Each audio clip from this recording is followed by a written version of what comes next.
Hello everyone, welcome to contest 11 discussion. So not that many people solved the contest. Let's see. Boom, boom, boom, boom. Okay, I hope it's just the beginning of the year, so you will be more active later. But nobody solved the last problem. That's kind of makes sense, because when I solved the contest, I spent more time for the last problem than for all previous problem in total. So maybe it was a little bit too much. But all previous problems solved by at least somebody. People don't like problem F for some reason, I don't know. We will discuss problem F. So problem F is not hard at all. So it's but 3 persons solved problem G, and yes, actually Alexis solved it in upsolving. So 4 people solved problem G. It's a good result. So again, if you didn't solve last problem, it's okay. Last problem is actually hard. What we'll do now, we will discuss the problems like we did in the previous class. So I solved all problems before, so I will not do it online. I recorded me solving all these problems. You will just watch me solving the problems, and I will comment what I'm doing at every moment, okay? So open the first problem. First problem looks scary because it involves some mathematics. We have a system of 2 equations in the problem statement. Looks really scary. But it's actually not, because if people put the problem in the first position, usually it means it's not very difficult. So what you need to do here? You need to solve the equations like programmers do, not like mathematicians do. It's not mathematical competition, right? It's programming competition. So we solve problems like programmers do. And how do programmers solve equations? Okay, not always. But one of the methods to solve an equation is just to check all possible values. We know the values must be integer. So we're looking for some integer values here, a and b. Yeah? So we'll just iterator of small integer values. We know that a and b are small integers because n and m are up to 1000, so a and b are also up to 1000. Yes, because a squared plus b, they are all non-negative, so a and b cannot be greater than 1000. Yeah. So what I'm doing here, I just try to iterate over all possible values. It's actually even possible to check both a and b. If a and b are both up to 1000, you can check both all pairs of values, like million of values. Here I improve it a little bit, so I iterate all values of a. For each value of a, I calculate value of b, because if you know value of a, value of n, you can just calculate value of b from the first equation. Yeah? So I just calculate value of b, so I don't make the second for loop. But it's even possible to do it with 2 for loops. So this easy problem, just to show your programming skills. Again, it looks like math problem. It's actually not. It's just programming problem. You calculate number of different solutions of these equations. So I make this variable s, and I calculate number of solutions. I check on examples. Okay, that's boring.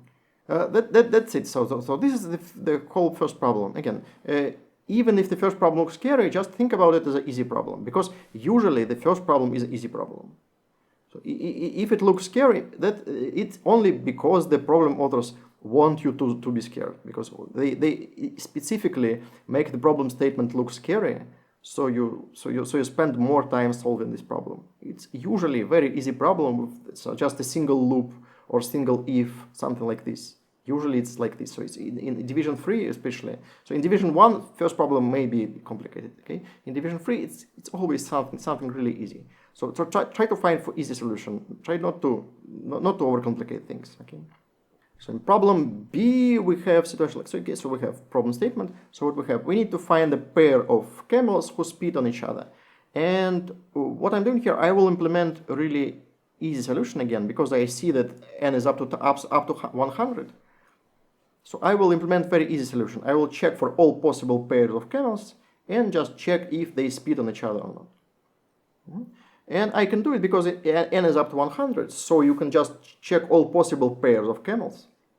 It will be like 100 squared, it's a very small number. Actually, this problem can be solved even for big values of n. For big values of n, so you do it like this. Do I have whiteboard? So if n would be big, so I will solve it like this. So you have the first in position xi and second in position xj, yeah, and you want this difference be di and this difference be dj, yeah. And you solve it like this. You check positions xi and xi plus di, and it should be equal to xj minus plus dj, and this should be equal to xj. Yeah. So you just know that you need to calculate number of pairs of camels where this value equals to this value equals to this value. So you can just pre-calculate these pairs for every camel, and you just need for every pair AB find the pair BA. And you can just put them in a set or something like this, and for every pair AB, look up in the set, so for the pair BA. So it's easy to solve this problem even in linear time, but it's not required in this problem. So you can do it in n squared time. It also works because n is small. Again, always look at the constraints of the problem. So if constraint is small, you don't need to invent very efficient solution. So if n is up to like 1000, okay, n squared will work. So don't overcomplicate things. If you have easy solution for the problem, just go for it. Just solve problem easy way. Good.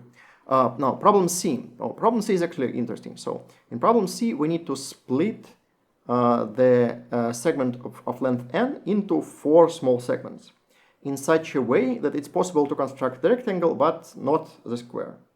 What does it mean? So again, so I didn't draw anything here, so let me draw now. So what does it mean? It means I need to split number of n into 4 parts such that 2 of them are equal, like a plus b plus b. Yeah? So I can make a rectangle and such a way that a is not equal to b. Yeah? And the question is to count all numbers of different partitioning. Yeah? So you need to find number of different pairs AB. Unordered pairs then. Yeah?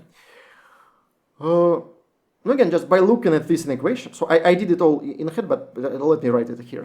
But just by looking at this equation, what you notice that n equals to 2 multiplied by a plus b. So n must be even, first part, yes. So n is 2 multiplied by something. So n must be even. So let me move this 2 here. So if I divide n by 2, I know the sum of a plus b. Yeah. Now, what you need to do is to count number of ways to divide n plus b into 2 parts, so they are not equal. Yeah. So you need number of ways to divide number into 2 non-equal parts. Yeah. Well, it's very easy to do. So again, so if you have a plus b, so let's do it like this, for example. So I will say b equals to n over 2 minus a, yes, and let's say b is greater than a. Then this must be greater than a. If this is greater than a, then I move this a to the right, and I have like 2a must be less than n divided by 2. So a must be less than n divided by 4. And every value of a will work. So all values for a from 1 up to less than n divided by 4. So all values starting from 1 and up to like n divided by 4 minus 1. Yeah, roughly. Because n may be not divisible by 4. Yeah, so it's just roughly like this. So all these values will work. Now you just need to carefully work on these corner cases. What will happen here? But this is kind of close to your answer. So your answer will be something like this. Now you just need to carefully take care of all corner cases, and you're done. So let me show how I do it. This. Okay, here I'm just reading the statement. Okay.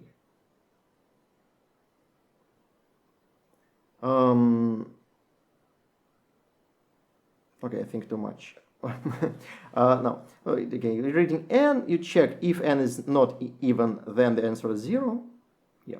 Again, I probably think about the corner cases because, yeah. So here you just divide n by 2, and now you have n divided by 2. You need to split it into 2 non-equal parts. Yeah. What I'm doing here is following. I see that the result must be something like n divided by 2. Yeah. So what I'm doing is to check all the corner cases. I just check some even number and some odd number and see what result should be. So let me stop again. So this n is n over 2. So let's look at this number n over 2. Let me do it again. So I need to find pair of integers a, b. So a is less than b, and a plus b equals to n over 2. Yeah? And this n is n over 2 now, because I divided it by 2 here. See? So now, what I see that the answer should be something like n divided by 2, like divided by 2. Yeah? Like half of this sum. Yeah? Not because of the idea I told you before. Yeah. So the answer should be something like this. Let's call it n prime. So let's call it n prime. So it's new n. This n divided by 2. Yeah. So I know that the answer should be something like this. Yeah. But I'm not sure plus minus 1. What will happen? How I need to round this number up or down? Or what will happen in corner cases? So what I do? I check some even number and some odd number and just manually see what the result should be. Okay? So I see that if n equals to 2, there are 0 ways to divide it into 2 non-equal numbers. And if n equals to 3, there is 1 way. Yeah? So for 2, there is no way. For 3, I can divide it as 1 plus 2. Yeah? Only single way. Yeah. So now I see that the result should, and here I made a typo actually. Okay, I will accent. So the result is something like this. So now I just try to guess the formula basically. So instead of again, there's multiple ways to solve problems like this. You can use some mathematical reasoning to construct the formula. Other way is just to guess the formula and make sure it works on the given value. So I know the formula should look something like this. Yeah, but I'm not sure about these plus minus ones. So what I'm doing, I try to guess the formula by given two values. So if you know values for some even number and for some odd number, yeah, and your formula looks kind of like this, then these plus or minus ones you can just adjust. If it works good for some even number and for some odd number, it will work for all odd numbers as well. Yeah, just because how the formula looks like. It's basically because I divide by 2, so I need 2 numbers. If I would divide by 3, I will check more numbers probably. So you check number close to this position when this result of this division differs. Right? All problem, at least in the beginning of the contest, have very short solutions actually. So they require some reasoning, but the programming part is actually very easy today. Yeah, it's kind of similar for problem D.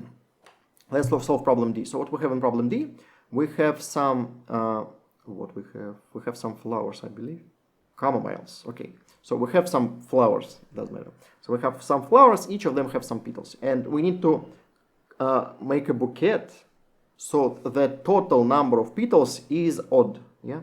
So okay, it's written all here, but you need to translate it to normal language. Yeah. So again, what's written here? So I'm just here. I'm reading the statement and mark all important part of the statement. So so you have important part that you need to end with loves and you start with loves. So the first and the last element must have the same parity. It means the total number of elements must be odd. Right? If the first and last have the same parity, you have odd total number of elements. Yeah? And here I check what I need to find. So I need to find the maximal number of petals. So what again? Let's translate this problem statement to mathematical problem statement. So I have this array I, and I need to take some elements from this array. So the total sum of these elements is odd, and out of all these odd sums, you have maximal possible. Yeah? So you need to construct maximal possible odd sum out of given elements. Now, if you think about something like this, you can see the following. So first of all, let's try to take all elements. So if you take all elements in your sum, if the total sum is odd, then you have the maximal possible sum. Yes. So if sum of all elements is odd, then you have the maximal possible odd sum. Just take all elements. If it is even, you need to remove at least one element from your sum. Now, what element you need to remove? No, you need to remove some odd element. If you remove even element, your parity will not change. Yeah. So you need to remove at least one odd element from your sum, right? Now, it's enough to remove only one element, yes? Because if you remove odd element, your total sum was even. You remove one odd element, your total sum will be odd. So now the question is which element is removed? And it's easy. You need to remove the minimal odd element. That's it. So what I'm doing, I'll just implement it really fast. So what I'm doing, I'm reading all the data. Okay. Why so slow? Okay.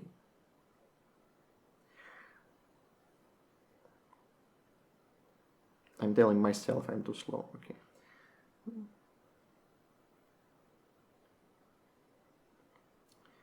Now I'm calculating the total sum. Here I'm thinking again. You think too much.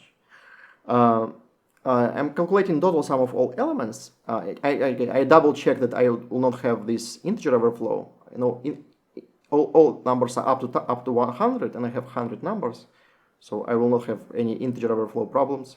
And now I need to find the element which I need to remove, and I need to remove the minimal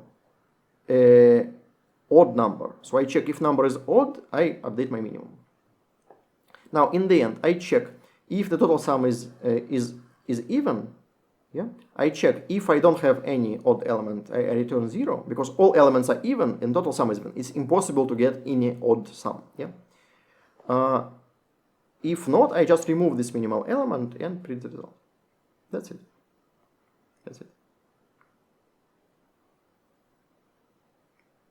Here I think too much why I have this else in gray. That's actually because I never reached. So I have return in this if. Yeah, so I never need this else. I can just remove this else. I move to this part only if I don't go here. Yeah, so C line marks this as gray just to notify me that is else is redundant. But okay, the first problem is actually pretty easy today. Now in this problem I actually need to think. So in problem F, I actually start thinking. So what's happening in problem F? You have some elements. You need to put them in some order in such a way that number of times when you go from small element to large element is as maximal possible. Yeah. So I have a good pair when the next element, let me stop here.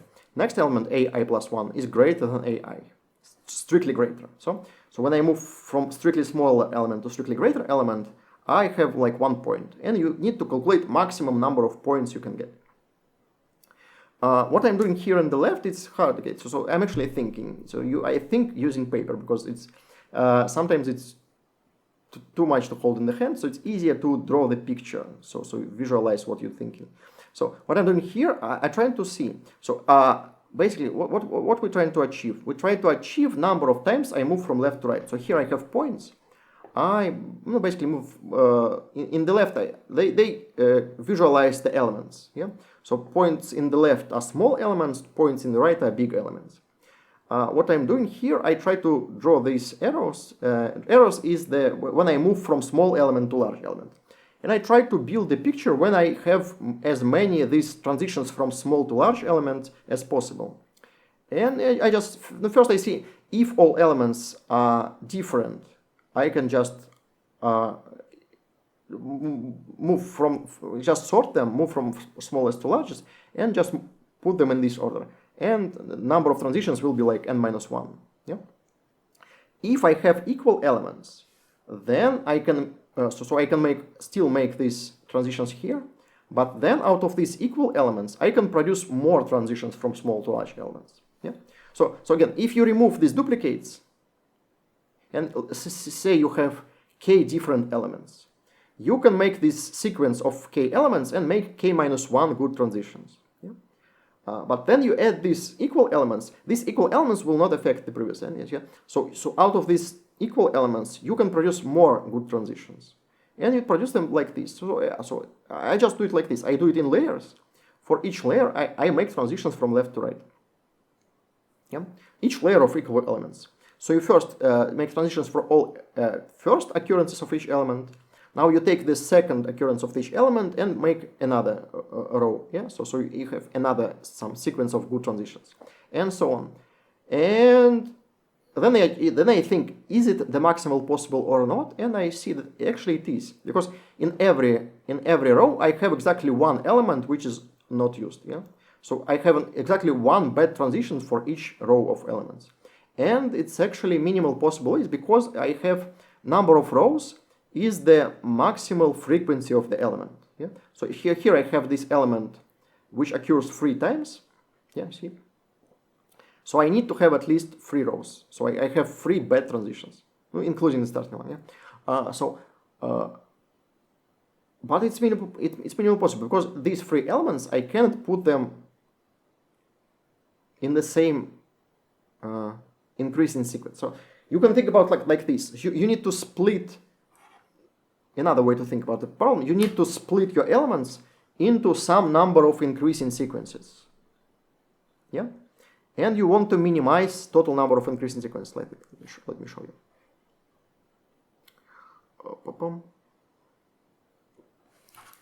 So imagine you go up, up, up, then down. You go up, up, up, down, up, up, up. Okay. So you want maximize number of these transitions. Yeah, it is the same as minimize number of these transitions, right? But it's actually the same as minimizing number of these sequences. So I have one increasing sequence, second increasing sequence, third increasing sequence. Yeah. So if I put my elements in 3 increasing sequences, I have 2 bad transitions here.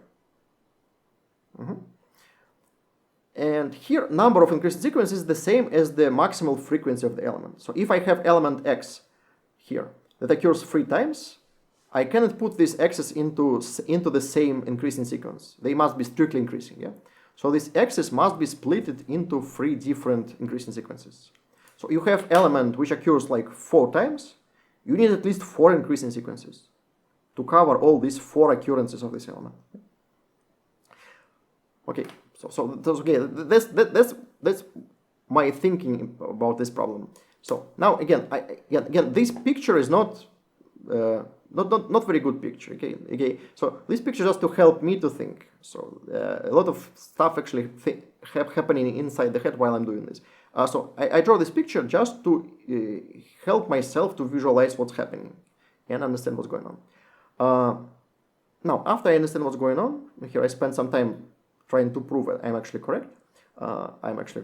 And now I just implement this. Again, what you need to do, you need to calculate you don't even need to output the sequence.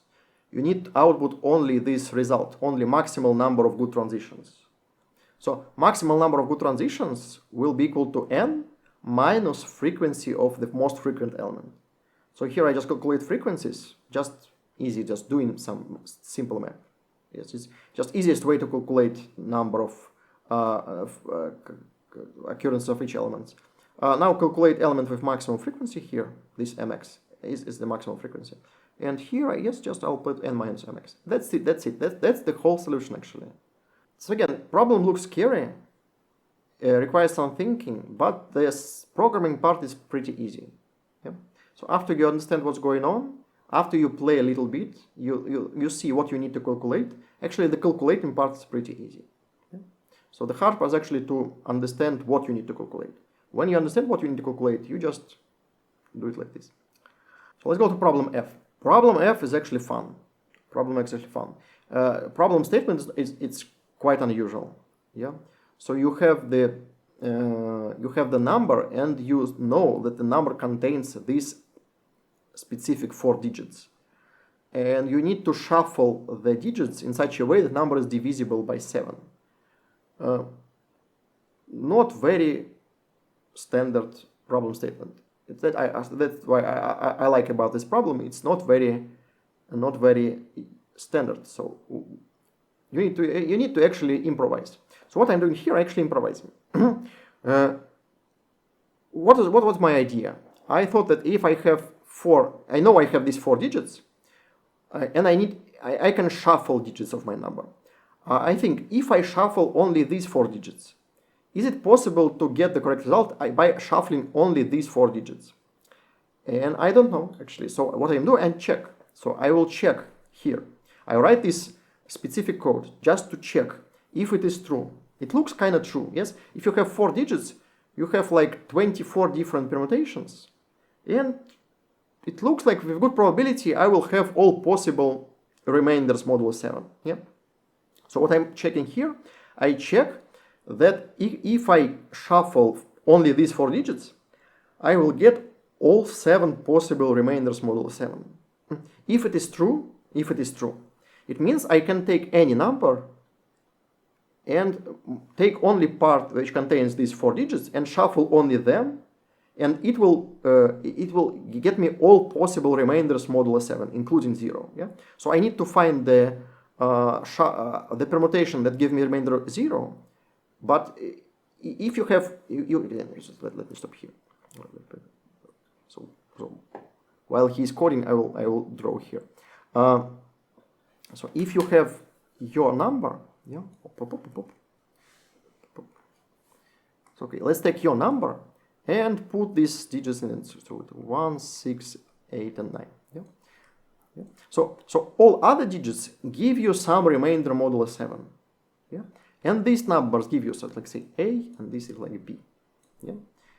And you need this remainder modulo 7 be the same as this remainder. So you need kind of this remainder modulo 7 plus this remainder modulo 7 equal to 0 modulo 7. Yeah, something like this. So you need this B be equal to minus A modulo 7. Yeah.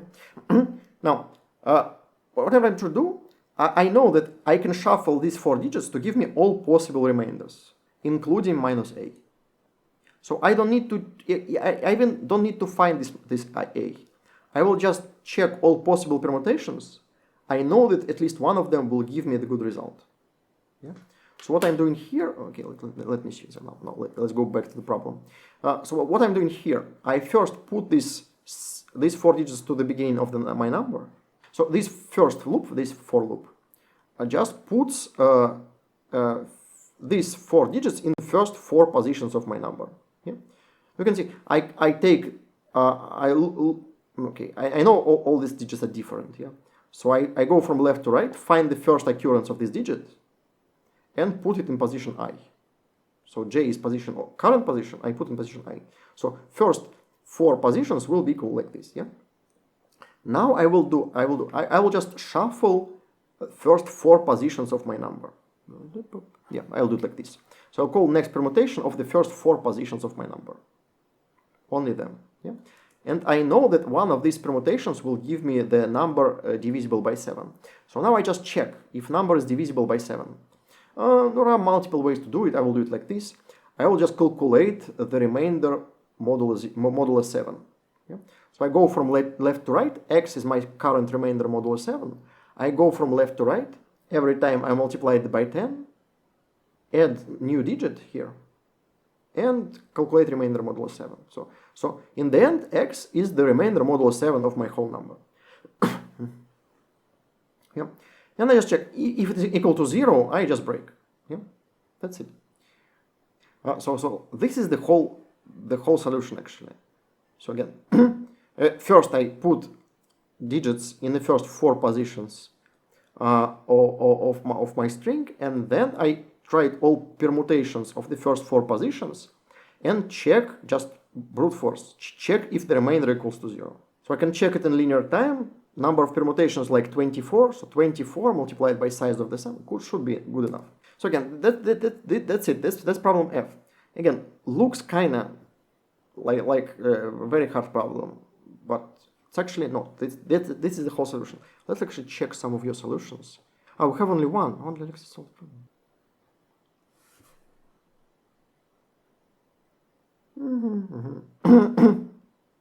Okay, why not? Here you just pre-calculate all these permutations. So that's what my code is actually doing, but you pre-calculate them by hand. Yeah, why not? Why not?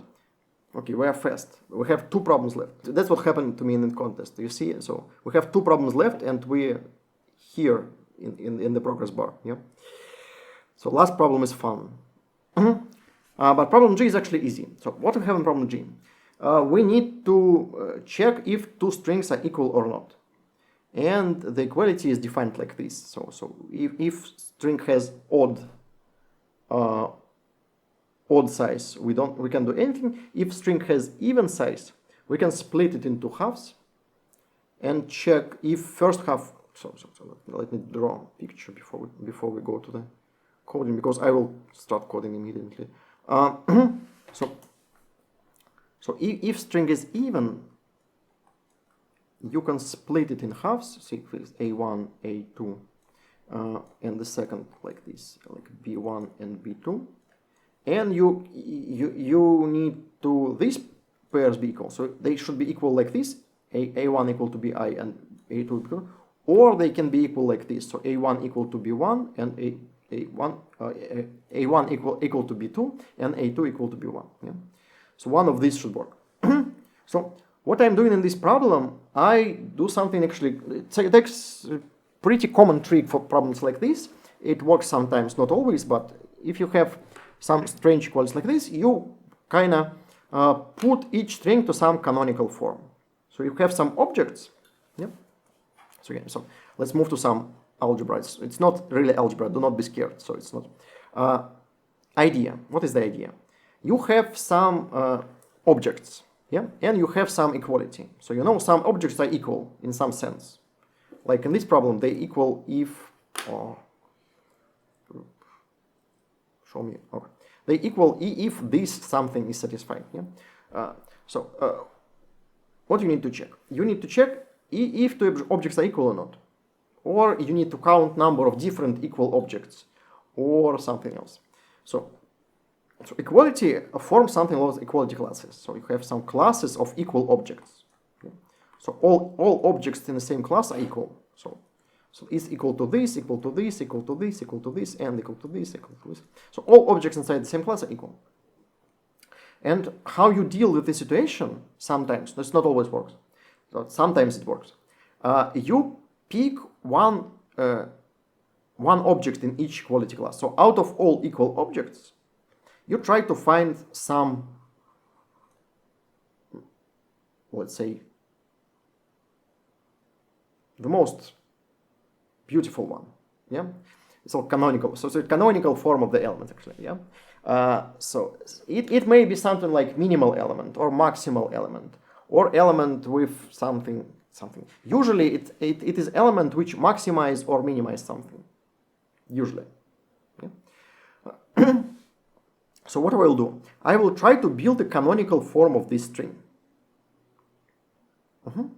Now, see how you build the canonical string. So you look at two objects and just think which one you actually want to be a canonical one. So if I have two strings, like say AA, BB, and string BB, AA.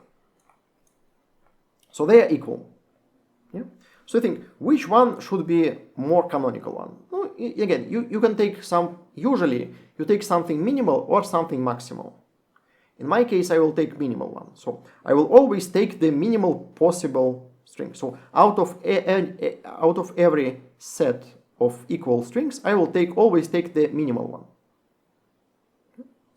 So it's just minimal.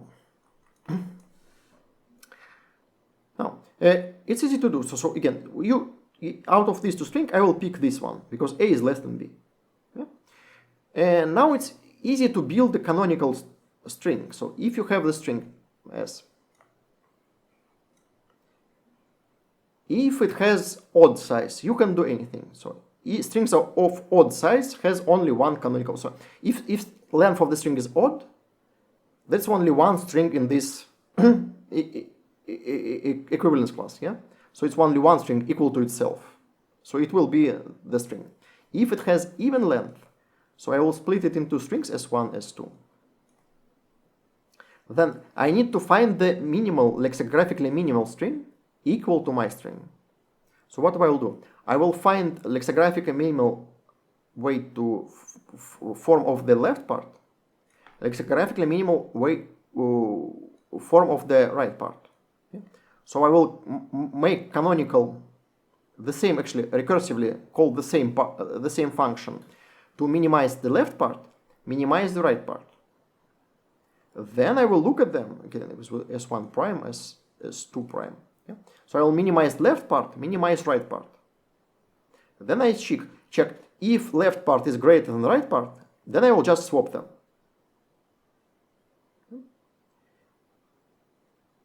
By doing this, I minimize the left part and then minimize the right part. So left part will be minimal possible, yes, and right part minimal possible out of all possible parts. Yeah? That's it. So that's again. Hope is clear enough. So that's what now I will implement it. So again, implementation is pretty easy. So what I'm doing here, I just here I think I can think too much. So I will call this special function Camel, which will just generate the canonical version of the string. Yeah. And then I will just check if I produce the same. So if I produce the same canonical string, it means the two strings belong to the same class. Yeah. If this canonical string is the same, that means my two strings belong to the same class. It means they're equal. No, let's go. No, again, it's easy. So I'll just do what I just told you. So I check if the string size is odd, then this string is canonical representation of itself.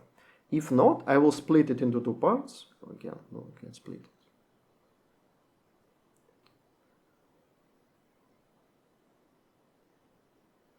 Yeah, I find the size, and they will just calculate. Okay, I'm again. When I stop and think, usually I think, will it be efficient enough or not? Let's talk about efficiency a little bit. So I will do it with a really straightforward way. You see, I just calculate the substrings. I don't even use any pointers, not stuff. I just calculate substrings like this. I check the strings. I compare the strings just like normal people do. Yeah, in linear time. So all these operations work in linear time. Yeah.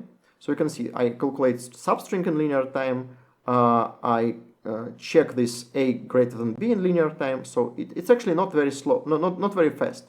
So it works in linear time, and I just think if I can actually if it will fit in time limit or not. So it will fit because again every time I divide my string in two, so the depth of the recursion will be up to log n.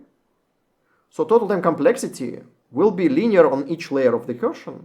So total time complexity will be like n log n. No, it's similar like when you do it in something like divide and conquer algorithms. Yeah. So you have logarithm layers of recursion, and each layer you do some linear operations with linear time complexity. Yeah. So total time complexity will be linear in each layer, and number of layers will be log n. So total time complexity of this recursive function is actually n log n. And n log n is small, so you have 200,000. It should be very fast. Well, that's it. So that's my solution. Let's actually look at your solutions. Yeah, it's actually the same. So okay, why need this? Okay, it's probably part of your template. But yeah. That's it. So yes, the same. So you check if it is odd, you just output this. If it's not, calculate it. It's actually almost the same code. Nice. Good. Let's try to do. That's something different, actually. I think you compare strings from this start. This is starting indices, and this is length. Yeah. So here you just like if it is equal, you just true. If it's odd, you can do anything, and if not, you check both these. Interesting. Why is it fast enough? I actually don't know. I would expect this problem to time limit actually. No, okay, good for you. So if you manage to solve this problem and you like this, that's okay. Sometimes it's well. I would expect it to time limit, but it's you can think about actually. It's a good exercise to think what is the worst test case for this solution. I'm actually not sure. So in worst case, again, in worst case you have four recursive calls for string divided by 2. So you have in the worst case you have time complexity n square. Yeah, but because of because of here the problem is you don't always have these 4 recursive calls. Yeah. Because of how Boolean operators work in C++. So you will make one recursive call. If it is true, then you make the second recursive call. If the first recursive call is false, you will not make the second recursive call. The same here. If you make one recursive call and it is false, you will not make the second recursive call because the language already knows that the result is false. Yeah? And the same for this OR. If both these splits are true, you will not make these recursive calls because the result is already true. So it's very hard to make this program make all these 4 recursive calls all the time. I'm not sure if it's even possible actually. So let's go to the final problem. Okay, it will be fun. Okay, the last problem. Okay, last problem. In the last problem, you need to do something strange. So you need to you have this sequence of digits. You need to put some pluses in the middle of these digits. After you put these pluses, you have some expression. You calculate sum of this expression, and for all possible ways to put these pluses, you calculate all these sums and calculate total sum of all these expressions. Looks scary actually. So when I first read this problem, I had no idea how to solve it. Then for some time I actually solved the wrong problem, so let's keep it probably.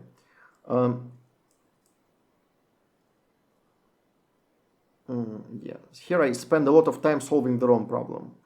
I didn't notice this number k, and I thought you can put any pluses in any positions. Okay, so I solved this problem. So you put pluses in any positions, get this expression, and you can calculate sum of all these possible expressions. And it's actually a nice problem, and I thought I solved it, and then okay, let's keep. Then I found this k in the problem statement and think, okay, what is k? Here I have exactly k pluses, so it's completely different problem. So now I solved the correct problem. I spent, okay, maybe 5 minutes solving a wrong problem. Yeah, not the worst case.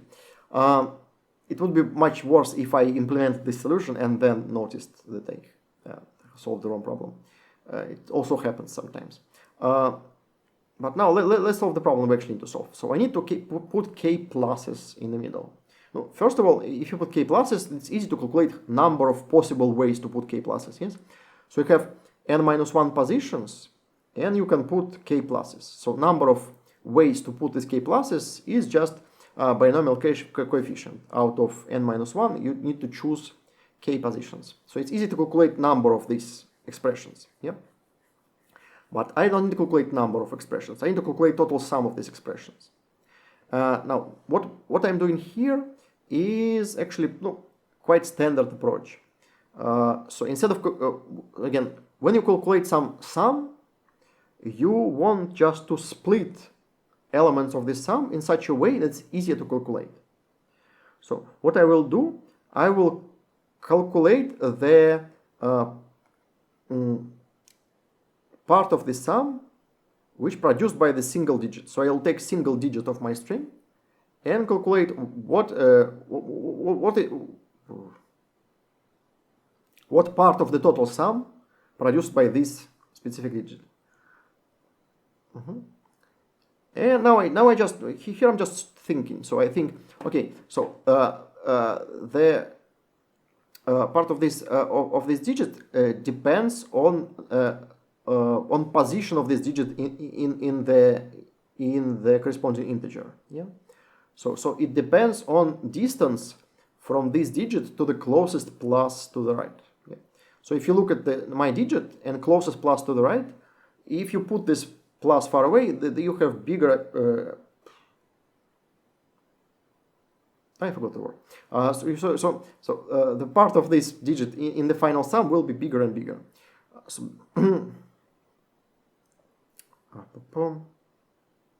I think too much.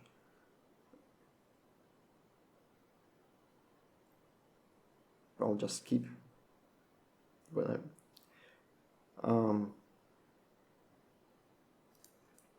Okay, here I decided to redraw the whole picture. I didn't like the previous picture. So I don't get. Oh, okay. I will not like this picture again. Okay. again, now I carefully calculate what I need to now I carefully draw what I need to calculate. Yeah. So I take some digit, say digit x, and look at position of this digit in the corresponding integer. So let's say that this distance is like a. So now I will write some formulas. So if this digit is a, or if this number of distance between my position and closest plus is a, then my x will be multiplied by some power of 10. 10, in this case it will be a minus 2, yes? Okay, if you write like this, if a includes x and plus, yeah? So number of, so my position in this digit from right to left, or in this integer, will be a minus 2. And then you need to multiply this by number of possible ways to put these pluses in which this x belongs to this position. Yeah. So if I say that this is my closest plus, you fix the position of this plus. Now you need to put all other pluses. And number of ways you put other pluses is some binomial coefficient. I actually put it wrong, but you'll see. Actually, I made a mistake here. I will fix it much later. But something like this. Okay. Even if you have mistake in the formula, it's okay. But you have a good direction of thinking. Okay. So what I'm doing here, I see that this x is multiplied by some 10 power a minus 2, and then some binomial coefficient. And then I see this part is actually will not depend on x. Yeah. So I need to calculate x multiplied by this sum. And again, at this point, I thought this sum will not depend on.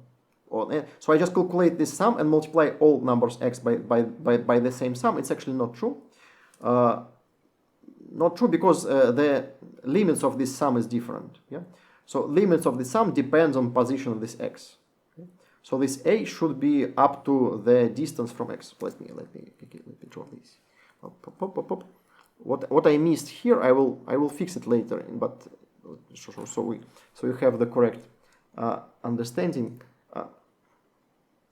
So if you have some position x, yeah. So I want to find the closest plus to the right, yeah. And let's say this number of here's a, yeah. So this x will be multiplied by some sum of like, okay, it's not correct, but something like this, a minus 2 multiplied by some binomial coefficient. And okay, I will write it like this. It's actually not correct. I will update it. The problem is that the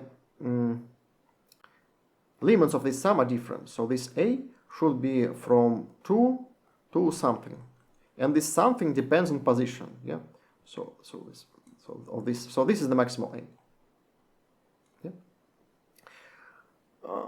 So you don't multiply x, or you don't multiply all digits to the same sum. So this sum will be different. Yeah. And you need to update it, but we will do it later.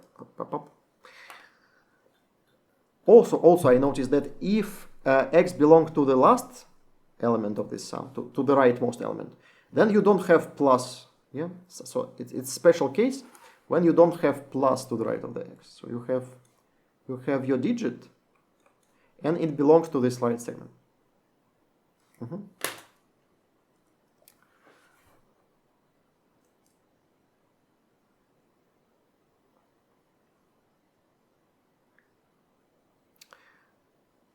Okay, here I made another mistake. So okay. Again, here I think I need to multiply x by the sum. Okay, I actually not. So if I know this x, I know the position, I know value of a for this last element. There's no sum here. So this sum is, you don't need this sum. So if you know the position x, you know the distance from x to the end of the string. So this value a is fixed. There's no sum here. I will spend a lot of time fixing these bugs later.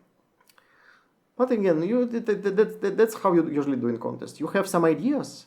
They may be incorrect, but at least they are moving you in a good direction. Yeah.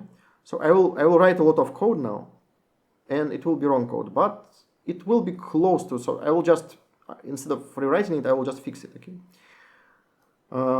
Okay, here I need to implement all the modular arithmetics, because usually in the contest, again, I would take the pre-written code which implements all the modular arithmetics, so I don't make any mistakes in this part. But here I just wanted to do it from scratch, so I just start from empty file and implement all the modular arithmetics here. You don't need that much, actually. For problems like this, you usually need some simple arithmetic operations, and sometimes you need division. I need divisions because I will calculate these binomial coefficients. Let me show. Pop, pop. Okay, you probably know these tricks, but I'll show them anyway. So, pop. So when you calculate like number of ways to choose k elements out of n, it's like n factorial divided by n minus k factorial and by k factorial. Yeah. And to calculate these numbers, you need to pre-calculate factorials and inverse factorials. Yeah? And that's what I will do. I will, here, in this vector fact, I will pre-calculate factorials, and I will make another vector where I will calculate inverse factorials.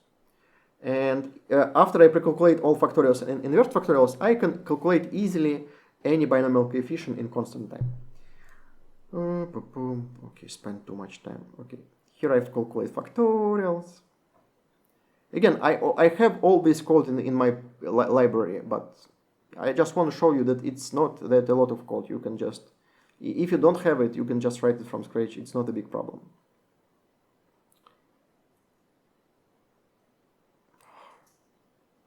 Okay, let's wait.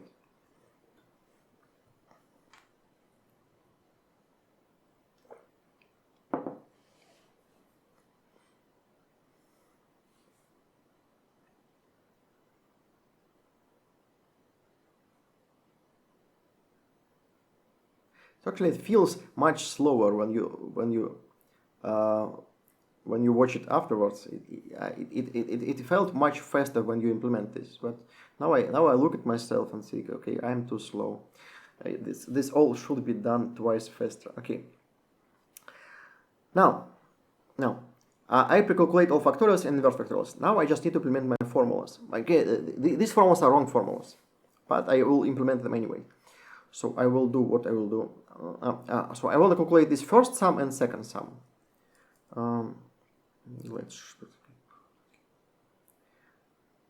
It's hard to watch because I know it's incorrect, but I'll do it. Okay. So this is the first sum. So I will calculate it like this. I will calculate powers of 10 multiplied by this. Calc C will be a function which calculates binomial coefficient. Yeah. So I just write the formula here, and I just implement it in the same way. I don't think that much when I do it. Yeah. So I just have this formula. I just write it from paper to the code. Something like this.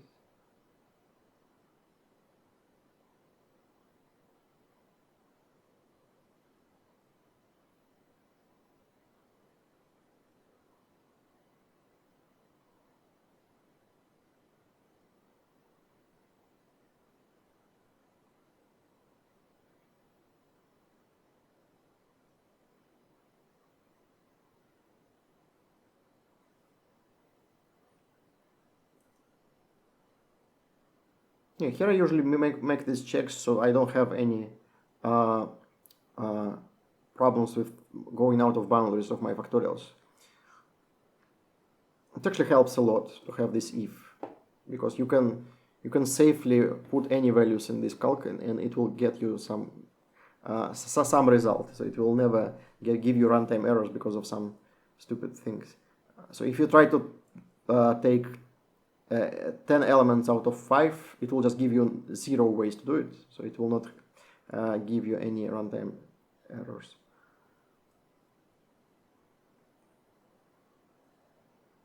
Yeah, here I actually start to think. That's fun. It's fun. It's clear at this point, after I implement all this stuff, I start to think what's actually going on. So now I need to go and multiply x by these sums. And then I think, okay, why I multiply x by the same sum every time? It doesn't make any sense, yeah? Because this sum actually depends on position of this x. So now I will rewrite the whole part. So not the whole part, but I will rewrite a lot. So now again, what's the problem? The problem is that the limits of this sum is different for the position, for different positions of this x. Yeah. So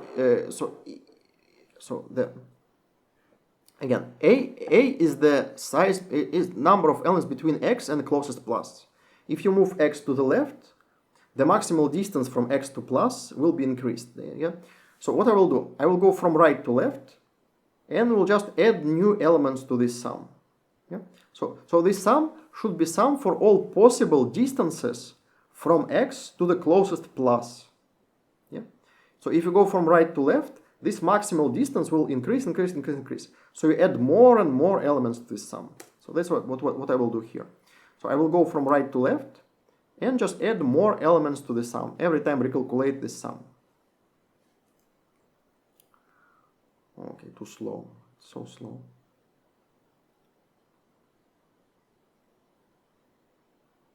Here I decide I need only single sum. I don't need two sums.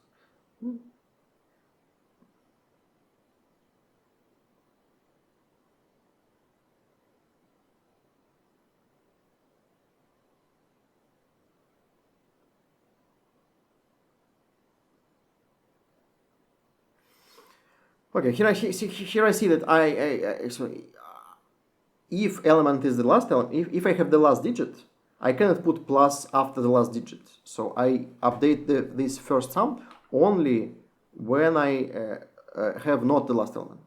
Yeah? For the last element, I have no situation like this. Okay, I have so many bugs in this code. It's actually hard to watch.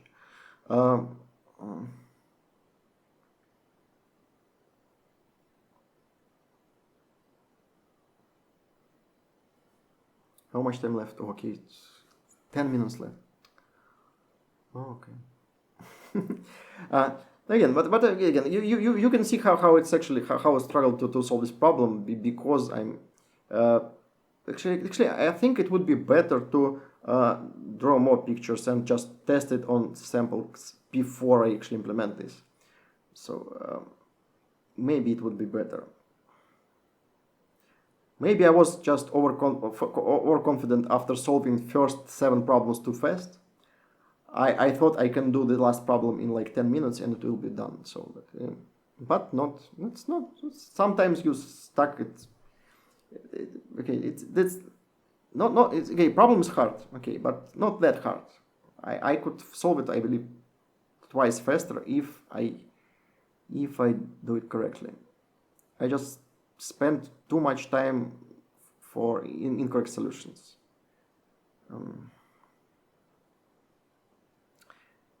Oh, it's actually painful to watch.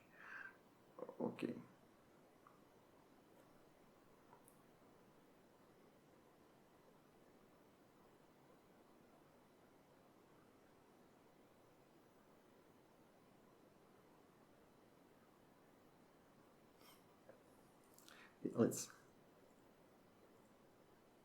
Let's move a little forward. Okay, here I finally started testing and just get the wrong result. And the result is completely wrong. It's 130 instead of 27. Doesn't make any sense. So I tried on a second test because I thought the second test is actually easier. So I believe I will run it on a second test. I will. Yes, I will run on the second test. Second test is easier because only one case. Yes, we have 3 elements. You need to put 2 pluses. So the only way to do it is like 1 plus 0 plus 8. So result is definitely 9. Yep. So this SS always should be 1. And it's easy to check. So I check, see SS is 4. Think what the hell, why can it be 4? And then think a lot, and then think more. Okay, then go back to the whiteboard. Okay, at some point I understand that my formula is incorrect because I want to just I want to tell you why I have formulas like this and what is incorrect. So so I have these formulas. again, the problem is like this. I have n elements, so the problem is like you have, you have n elements, yeah, n elements, and you want to split in them k pluses. So you want to put some pluses, so you have k pluses, yeah, and you want to split your n elements using k pluses into some groups. And what I was thinking, so how to calculate number of ways? Well, I have n plus k elements, yeah, I have elements and pluses, elements plus, element plus, yeah. So you have n plus k total elements, and you choose some k of them. So number of ways to choose k elements of this will be like c of n plus k, okay, something like this. This trick works when you need to split elements into groups and you allow empty groups. But in this problem, you don't allow empty groups. Yeah, so it's different. So instead of doing like this, you need to remove this k. So you just in this problem, you don't allow empty groups. So you just pick these n-1 positions, and you put some pluses in this n-k positions. So the correct coefficient will be in c-1 out of k. Of k out of n-1, yeah. So that's the correct one, yeah. So you need to choose k positions out of n-1 positions, not of n plus k positions. Okay, hope it's clear enough. So that's my problem. I wrote the wrong formula because the formula for different problem when you allow empty groups. Okay, so here I wrote another picture. Okay, so first again I think. So okay, so I need to. Okay, here I tried to just instead of writing it correct from first time, I try to update my formulas.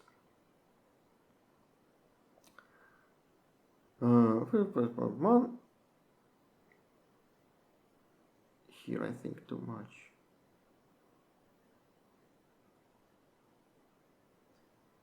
So here actually, so I have n-1 positions to add pluses in the beginning, but when I fix the position of the first plus, I actually remove a-1 positions. Yeah? So total number of position strengths is n-1 minus a-1. I will update it to n minus a, doesn't matter. Now for the last one here, again, I still don't see that. Okay, I don't need the second sum. Oh, it's so embarrassing. That's it. So I fixed this problem. Now it's closer to, now it's 10. 10 is closer to the correct answer. It should be 9. I tried to make small adjustment to make it 9 instead of 10.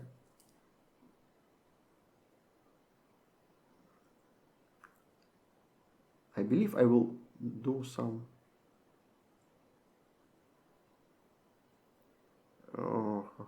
Now it's time. Okay, so I put this -1 in the most. I was hoping it will fix the problem because I was not sure if it's -1 or not. It's actually not. I actually, okay, that's a lot of my students do something like this, and now I'm not proud of this. So I ran the test, and the result was close to enough, close to correct. So I just make some basically random change, and I was hoping to, because I was not sure about this part. So I tried n minus a, I got result 10 instead of 9, so I fixed it to n minus a minus 1. And it gave me a result 9, and I hope it's fun. It's fine. It's actually not. So I just, instead of fixing the bug, I introduced another bug. Okay, don't do it like this. Think before you make any change. Yeah, here I actually thinking, what the hell is going on? Why it's 27? Why it's not 29?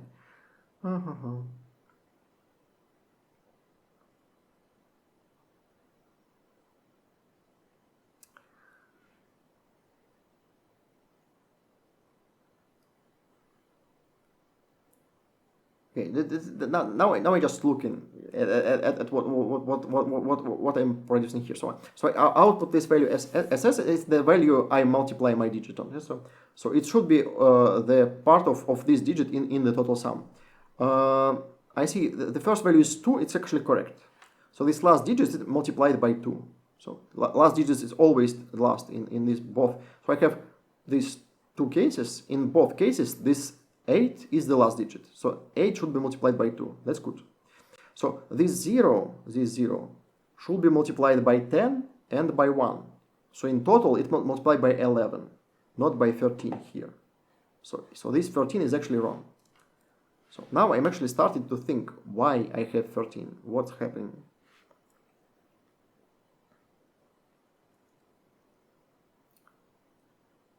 I spent too much time doing it. Okay, the problem is again. So problem is in the second sum. So here the second sum, I don't need this sum, like I told you before. Here I see the problem in this second part. Again, let me write. So second part is when my element is in the last integer. So here, this part. So this part. When my element belongs to the last integer. Yeah. So I take this number a is the distance from me to the end of the string, and add this to the total number. I multiply this x. Yeah. Problem is this a is always the same. So here I multiply x by sum of total distances to the end. But actually, if you fix the digits, distance to the end is you have only one distance. Yeah. So in this second part you don't have sum. You should have only single element, and that's something I need to understand in next few minutes. Oh. Come on, let's go.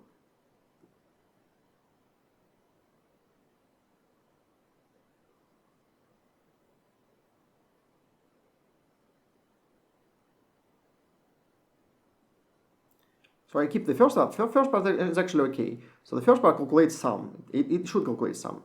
But the second part should only so I need to add this sum plus single element. Yeah. So S2 will be a sum of all these variants plus this single element. Yes. Like this.